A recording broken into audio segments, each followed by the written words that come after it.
Elon Musk's X, which everyone knows as Twitter, has started charging new users in New Zealand and the Philippines $1 a year to access key features as part of a new trial.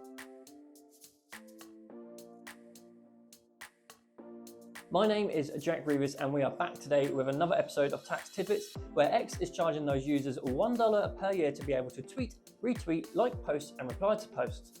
Those that decide they do not want to pay the fee will only be able to view tweets and follow accounts. X has said this is to reduce spam, manipulation of their platform and bot activity. But the question is, will users be happy to pay to be able to use social media? The price of food saw its first monthly fall in 2 years in September, but fuel prices rose sharply, official figures reveal. This comes as the overall inflation rate remains steady at 6.7%, ending a run of 3 monthly consecutive falls. The price of milk, cheese and eggs all decreased, easing the pressure at the tills. Petrol, on the other hand, rose by 5.1p per litre, hitting drivers at the pumps. Analysts had expected the overall rate of inflation to fall slightly, so this will be disappointing news to some.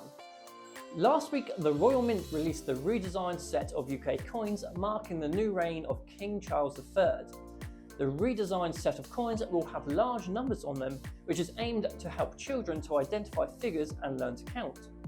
The coins will all have a different animal on them, which again will hopefully appeal to children and be a great conversation starter.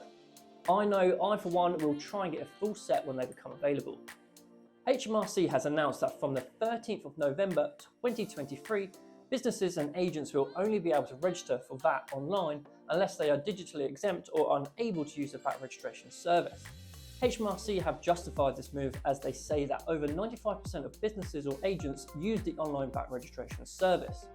They are also doing this in efforts to accelerate the VAT application process and offer a quicker, easier and more secure service.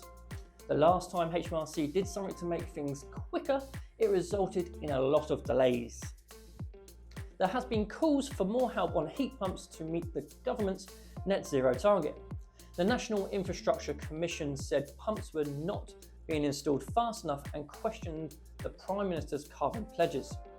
Net zero means no longer adding to the total amount of greenhouse gases such as carbon dioxide in the atmosphere.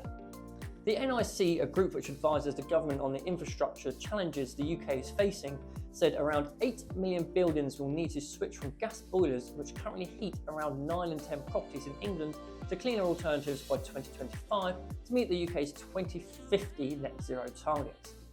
And with that, it brings us to the end of this episode of Tax Tidbits. We hope that you once again enjoyed this week's episode, and make sure to give this video a thumbs up and to subscribe to our channel. We will see you here same time next Thursday.